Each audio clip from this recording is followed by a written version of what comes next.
In this video, we introduce you to a tax return statement template found in our Tools for Justice document library.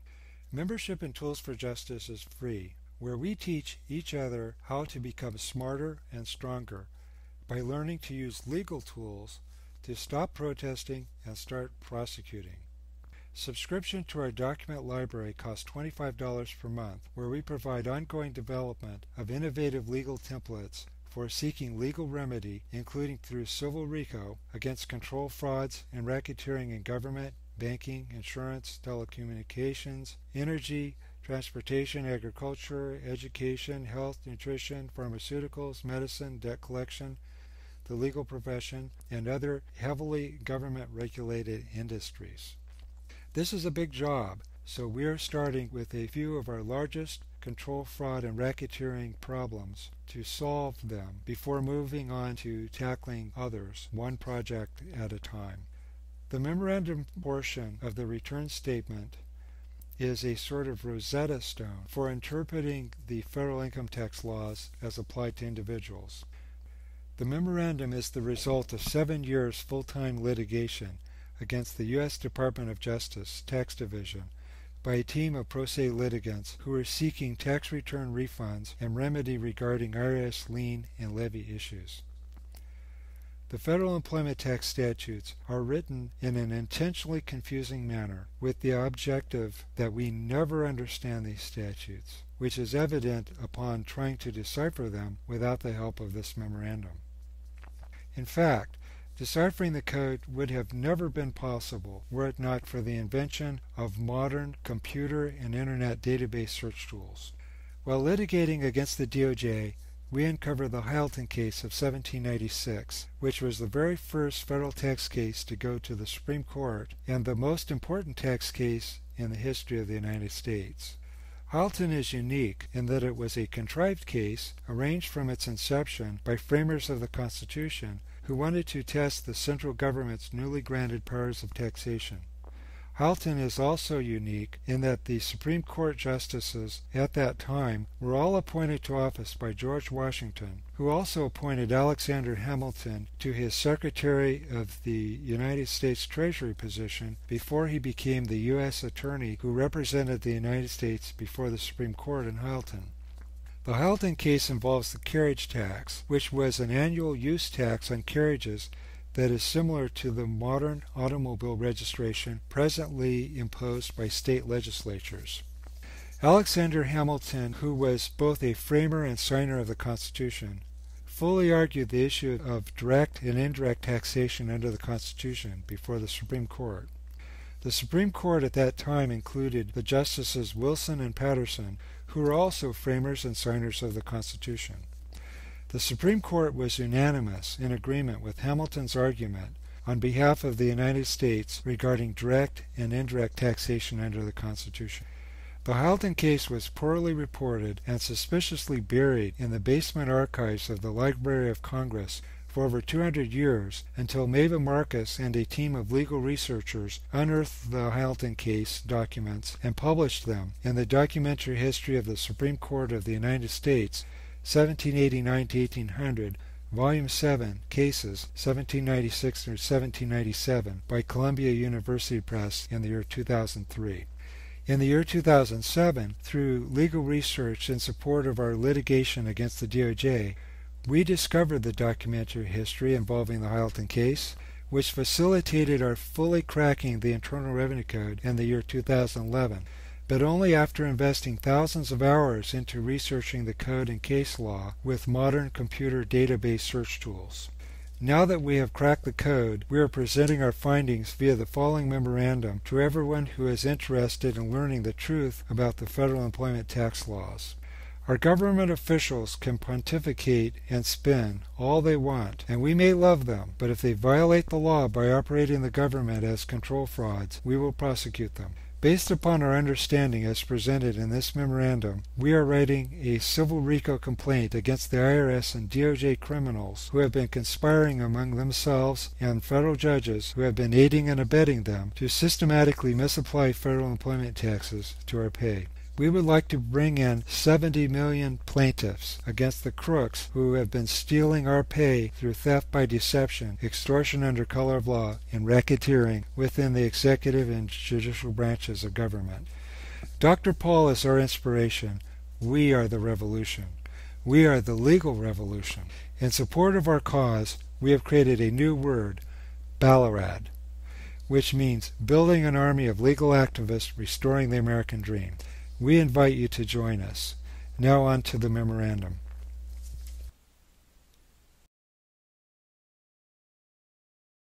The tax return memorandum template begins with a title and a table of contents. The memorandum is comprised of the following components: introduction, statement of the issue, statement of facts, summary of federal income taxation with respect to employment from a federal constitutional perspective, the rules of statutory construction, federal constitutional taxation, federal income taxation with respect to employment, conclusion, and a jurat, which makes this statement your sworn testimony in support of your tax return. As we scroll down here, we come to the introduction. This memorandum is an integral part of your such and such tax return or statement. The IRS Form 1040 is referenced herein for the purpose of explaining the applicable law. However, the same law substantially applies to the IRS Forms 1040A, 1040EZ, etc. The terms Internal Revenue Code, IRC, and 26 U.S.C. are used interchangeably. This memorandum does not challenge the validity of any statute or tax, but merely seeks to enforce the federal taxation laws as written and interpreted in accordance with the United States Supreme Court case law precedent on federal constitutional taxation and the rules of statutory construction. The need for this memorandum arises out of IRS systematic misapplication of federal employment tax provisions of the federal income tax statutes to individuals who are not engaged in employment as defined in IRC Section 3121B. Instead of adhering to Section 3121B by observing the material facts corresponding to Section 3121B, the Commissioner of Internal Revenue routinely asserts the following legal argument as justification for an unconstitutional IRS policy of treating all that comes in as statutory gross income. Quote, Section 1 of the Internal Revenue Code imposes an income tax on the taxable income of every individual. Taxable income is calculated by first determining gross income, defined by IRC Section 61 as all income from whatever source derived, including compensation for services, and gross income received from business. Taxpayers then subtract allowable deductions to arrive at adjusted gross income, IRC Section 62, and finally taxable income, IRC Section 63. The Commissioner's interpretation of Section 61 does not conform to the U.S. Supreme Court case law precedent on federal constitutional taxation and on the rules of statutory construction, and improperly attempts to override the definitions in Section 1402 and 3121, which control the meaning and scope of Section 61, as well as the proper accounting of federal income tax liabilities involving the subject of employment as defined in Section 3121B. Statement of the issue.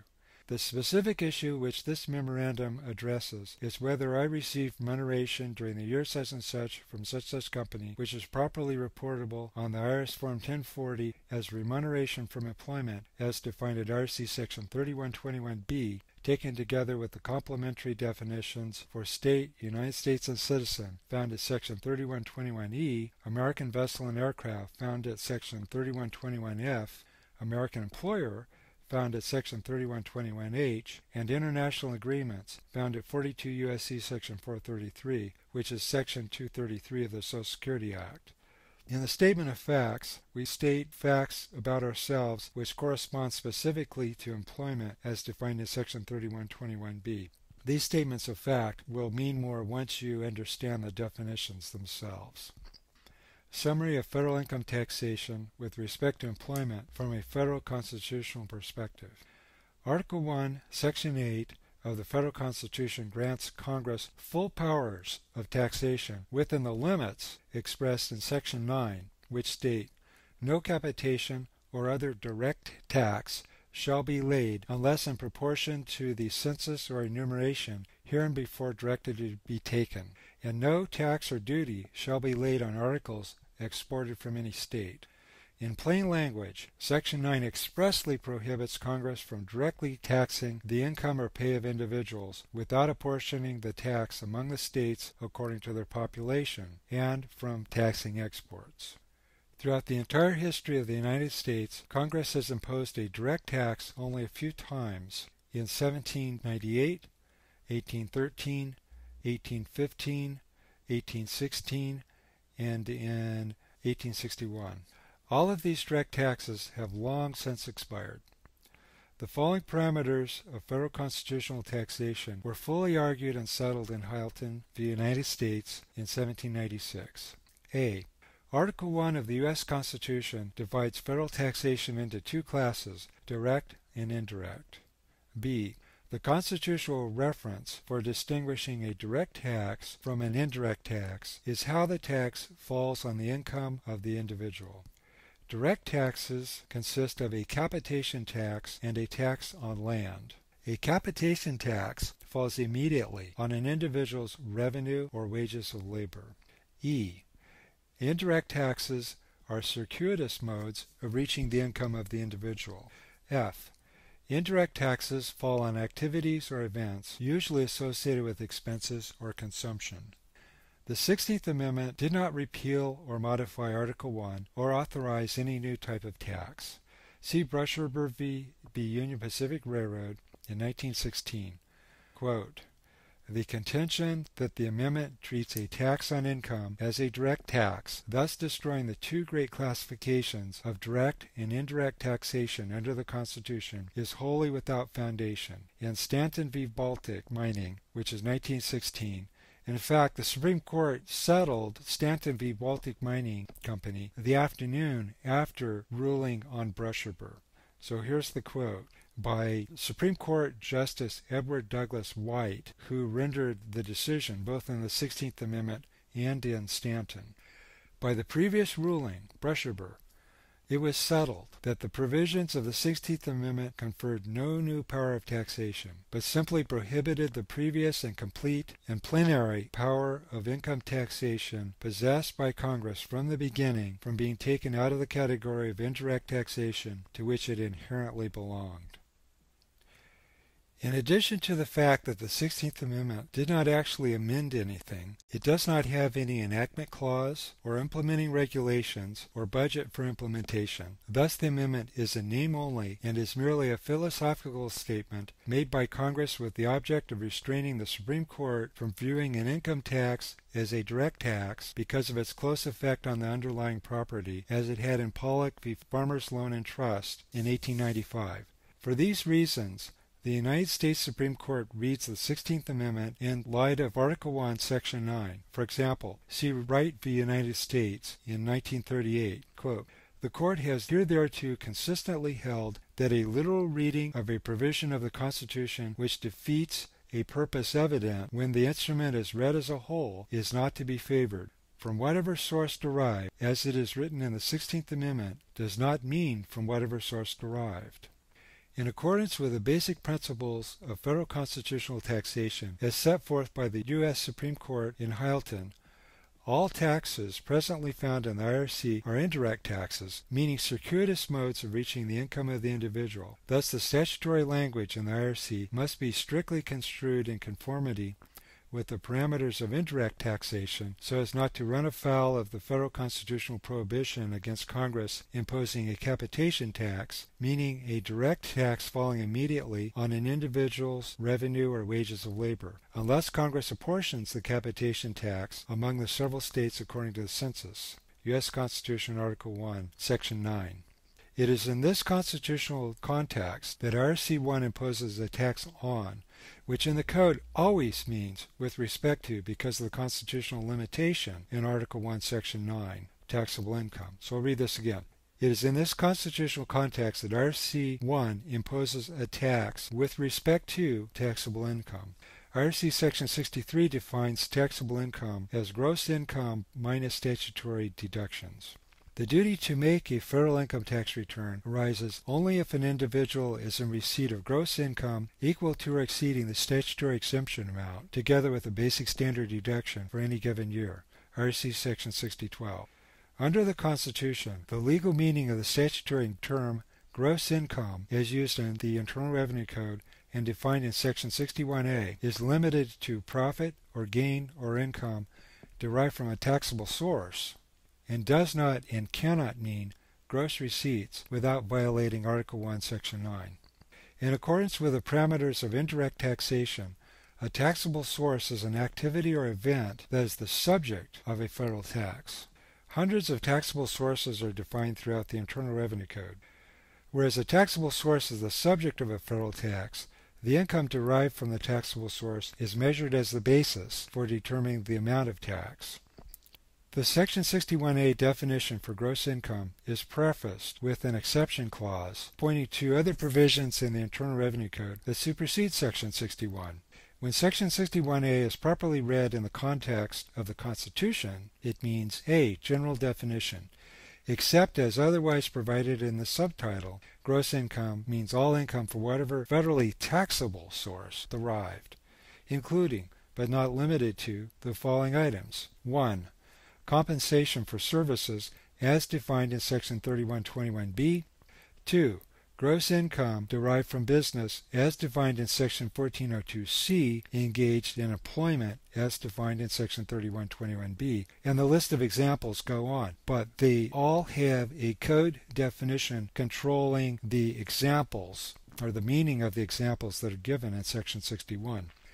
The Treasury regulation at 26 CFR Section 1.61-1B clarifies the meaning of Section 61A by stating that when another section of the Code or of the regulations thereunder provides specific treatment for any item of income, that section shall apply notwithstanding Section 61 and the regulations thereunder. Quote, to the extent that another section of the Code or of the regulations thereunder provides specific treatment for any item of income, such other provision shall apply notwithstanding Section 61 and the regulations thereunder. Unquote. Literally all items of income in the Internal Revenue Code that are the subject of federal taxation receive special treatment by way of definitions. Therefore, when accounting for federal tax liabilities, it is necessary to read the definitions accompanying each section of the IRC that imposes a tax, and to apply these definitions to the material facts in order to determine whether or not the item of income in question is derived from a taxable source. IRC sections 1401, 1402, 3101, and 3121 provide specific treatment for the following items of income: net earnings from self-employment, self-employment income, trade or business income, and wages as follows. Section 1401, Rate of Tax, Title 26, Subtitle A, Chapter 2, Section 1401, Statute. A.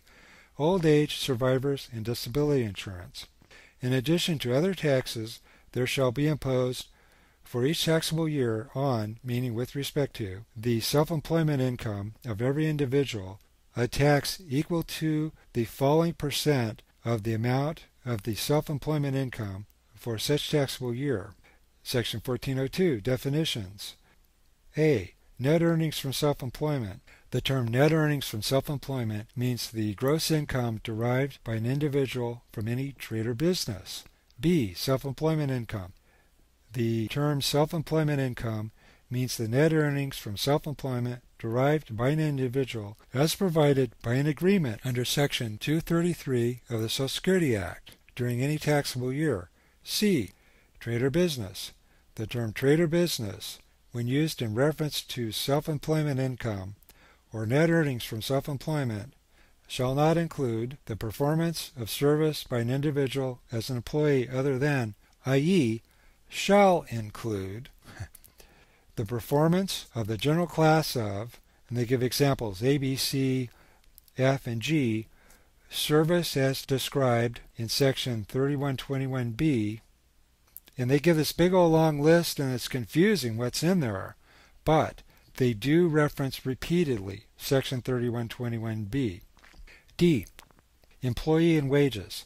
The term employee and the term wages shall have the same meaning as when used in Chapter 21, Section 3101 and following, relating to the Federal Insurance Contributions Act. Section 3101, Rate of Tax. Title 26, Subtitle C, Chapter 21, Subchapter A, Section 3101, Statute, Old Age, Survivors, and Disability Insurance. In addition to other taxes, there is hereby imposed on, meaning with respect to, the income of every individual a tax equal to the following percentages of the wages as defined in Section 3121A received by him with respect to employment as defined in Section 3121B. Recognize this? Section 3101. You scroll back, you go to Section 1401. It's the same tax, the same Social Security tax which imposed, and they use slightly different language, but it's imposed twice in the Internal Revenue Code. Once in Section 1401, and the same tax is imposed again in Section 3101. So you go on. The items of income defined in Sections 1402 and 3121 as net earnings from self-employment, self-employment income, trade or business income, and wages are all part of the Old Age, Survivors, and Disability Insurance Tax codified in Subtitle A at Section 1401 and Subtitle C at Section 3101. The Subtitle A definitions provided in Sections 1402B, C, and D explicitly rely on the Subtitle C definitions in Section 3121 to complete their meaning. The Federal Insurance Contributions Act, FICA, uses the term United States in a geographical sense, as specifically defined by statute, standing opposed to the constitutional sense, meaning the several states. See Xianlijiang Guminlu Baohua He v. United States. This is a Federal Circuit appeals case in 2011. Quote, "We conclude that the Court of Federal Claims did not legally err in its determination that the FICA statutory scheme uses United States in a geographical sense." In other words, they got it right. The definitions for state, United States, and citizen found in Section 3121E include the general class of the District of Columbia, the Commonwealth of Puerto Rico, the Virgin Islands, Guam, and American Samoa, but expressly omit the 50 states to limit the scope of employment as defined in Section 3121B to conform to the restriction imposed on Congress at Article 1, Section 9. Section 3121B defines employment as service in various jurisdictional and contractual relationships to the state, United States, and citizen as defined in Section 3121E, taken together with the complementary definitions for American vessel and aircraft found at Section 3121F, American employer found at Section 3121H, and international agreements found at 42 U.S.C. Section 433 as follows. Section 3121 definitions. A. Wages. For the purpose of this chapter, the term wages means all remuneration from employment. B. Employment. For the purposes of this chapter, the term employment means any service of whatever nature performed A. by an employee for the person employing him, irrespective of the citizenship or residence of either I. within the geographical United States as defined in Section 3121E, II.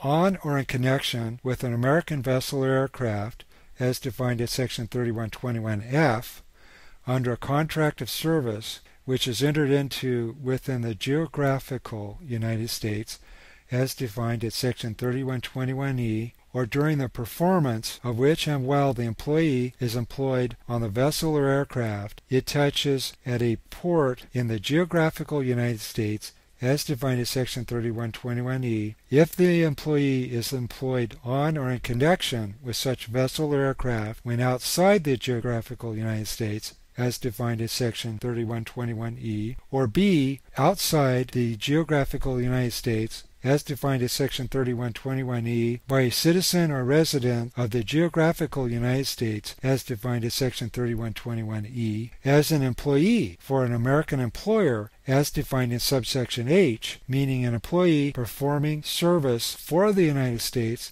or any instrumentality thereof, including for any individual or entity subject to the jurisdiction of the District of Columbia, the Commonwealth of Puerto Rico, the Virgin Islands, Guam, or American Samoa, or C, if it is service, regardless of where or by whom performed, which is designated as employment or recognized as equivalent to employment under an agreement entered into under Section 233 of the Social Security Act, meaning working under an international Social Security, old age survivors, disability, or derivative benefits agreement according to 42 U.S.C. Section 433 international agreements, i.e. taxation by treaty. Isn't that nice? The items of income defined in Section 1402 and 3121 are merely different names for remuneration from employment as defined in Section 3121B. In accordance with the parameters of indirect taxation under the Constitution, employment, as defined in Section 3121B, is the subject of the Old Age Survivors and Disability Insurance Tax codified as Sections 1401 and 3101, and all remuneration from employment is the basis for determining the amount of tax. The material facts corresponding to these definitions, providing specific treatment for these items of income, determine the proper accounting of remuneration on the IRS Form 1040 in accordance with the basic principles of federal constitutional taxation. This concludes video 1. In the next video, we will cover the rules of statutory construction. Thank you from Tools for Justice.